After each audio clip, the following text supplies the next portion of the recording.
শুরু করো। এটা হলো আমাদের ভার্নিয়ার হাইট গেজ। এই ভার্নিয়ার হাইট গেজের যে পার্টসগুলো আছে অর্থাৎ অংশগুলো, সেগুলোর নাম আজকে আমরা জানবো। এটা যে আছে এটাকে বলা হয় বেস, এটাকে বলা হয় বেস।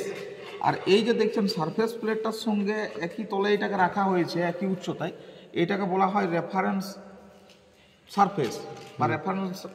যে লাইনটার উপর থাকবে সেটা রেফারেন্স লাইন, আর যে সারফেসটার উপর থাকছে তাকে রেফারেন্স সারফেস বলা হবে। এইটা হচ্ছে রেফারেন্স বিম, ঠিক আছে, এটা হচ্ছে রেফারেন্স বিম। এইটা হচ্ছে স্টাইলাস স্ক্রাইবার বা অফসেট স্ক্রাইবার। এইটা হচ্ছে লকিং স্ক্রু, ঠিক আছে। এটা হচ্ছে মেন স্কেল, এটা মেন স্কেল। আর এটা হচ্ছে দেখতে পাচ্ছেন এটা হচ্ছে ভার্নিয়ার স্কেল, হ্যাঁ। আর এটা হচ্ছে কলাম, ঠিক আছে।